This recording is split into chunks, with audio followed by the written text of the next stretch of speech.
राम हो गए अचेत, सेना पास। तब युद्ध में सीता ने दिखाया रौद्र रूप। फ्रेंड्स, इस वीडियो में सीता माता का चंडी रूप दिखाया गया है। कृपया एक बार पूरा जरूर सुनिए। इस युद्ध में राम हो गए अचेत और सेना छिन्न भिन्न। तब सीता ने चंडी बन दिलाई जीत। लंका में युद्ध में रावण को हराने के बाद भगवान राम अयोध्या लौटकर राजपाट संभाल चुके थे। तभी उन्हें रावण के बेहद पराक्रमी भाई सहस्त्रानन ने चुनौती दी। उन्हें फिर युद्ध में उतरना पड़ा। कहाँ हुआ ये युद्ध और क्यों सीता इसमें बनी थी चंडी? आइए जानते हैं इसके बारे में। रावण के मर्दन के बाद भगवान श्री राम जब वापस सीता और लक्ष्मण के साथ अयोध्या लौटे तो उसके कुछ ही समय बाद उन्हें रावण के पराक्रमी भाई सहस्त्रानन से युद्ध करना पड़ा। उस युद्ध में सहस्त्रानन ने राम समेत उनकी सेना को छिन्न भिन्न कर दिया था। फ्रेंड्स, अब इस प्रसंग का वर्णन है। अद्भुत रामायण में है। ये संस्कृत भाषा में रचित 27 सर्गों का काव्य विशेष है। इस ग्रंथ के प्रणेता वाल्मीकि थे, लेकिन ग्रंथ की भाषा और रचना से ऐसा प्रतीत होता है कि बाद में अद्भुत रामायण की रचना की गई हो। क्यों मुस्कुराने लगी थी सीता? फ्रेंड, इसमें भी रहस्य है।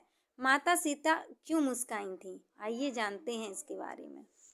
दरअसल राज्याभिषेक होने के उपरांत जब मुनिगण राम के शौर्य की प्रशंसा कर रहे थे तो सीता जी मुस्कुरा उठी। इस मुस्कुराहट में रहस्य था।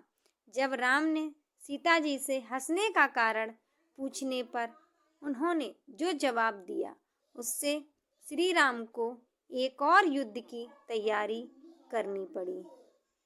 तब सीता ने सहस्त्रानन का जिक्र किया था। सीता ने राम के पूछने पर बताया कि आपने केवल दशानन रावण का वध किया है, लेकिन उसी का भाई सहस्त्रानन अभी जीवित है। उसकी हार के बाद ही आपकी जीत और शौर्य गाथा का औचित्य सिद्ध हो सकेगा। ये सुनने के बाद श्री राम ने अपनी चतुरंग सेना सजाई। उनकी इस सेना में विभीषण, लक्ष्मण, भरत, शत्रुघ्न, हनुमान आदि सभी थे। उसे ब्रह्मा से क्या वरदान मिला था? फ्रेंड्स, सहस्त्रानन को ब्रह्मा ने वरदान दिया था। आइए जानते हैं।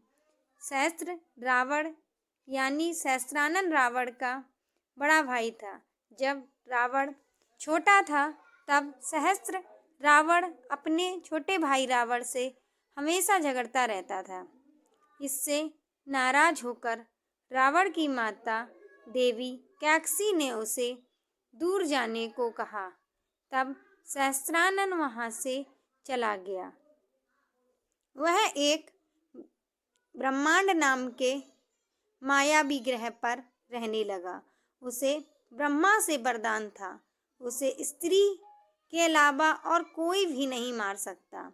राम की बड़ी सेना सहस्त्रानन से लड़ने पहुंची। उस सेना के साथ उन्होंने समुद्र पार करके सहस्त्र स्कंद पर चढ़ाई की, जहां सहस्त्रानन का शासन था। सीता भी इस सेना के साथ थी। युद्ध स्थल में सहस्त्रानन ने एक बाण से ही श्री राम की समस्त सेना एवं वीरों को अयोध्या में फेंक दिया।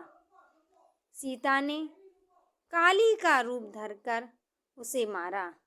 अद्भुत रामायण कहती है कि रणभूमि में केवल श्री राम और सीता रह गए।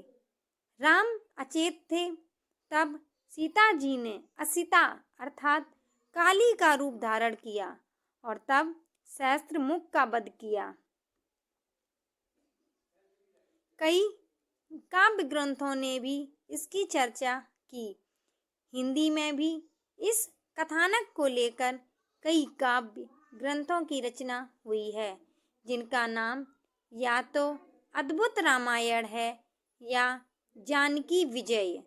1773 ईस्वी में पंडित शिव प्रसाद ने, 1786 ईस्वी में रामजी भट्ट ने, 18वीं शताब्दी में वेनी राम ने, 1800 ईस्वी में भवानी लाल ने तथा 1834 ईस्वी में नवल सिंह ने अलग अलग अद्भुत रामायण की रचना की।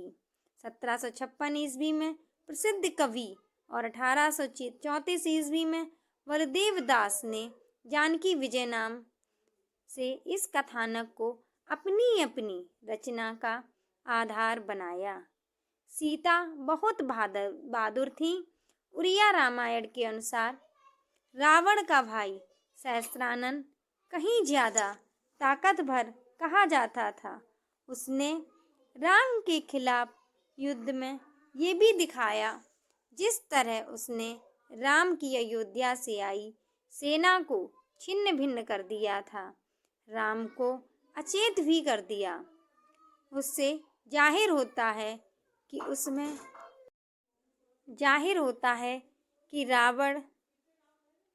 उसमें रावण से ज्यादा बल था। तब सीता को काली का रूप धरकर पराक्रम दिखाना पड़ा।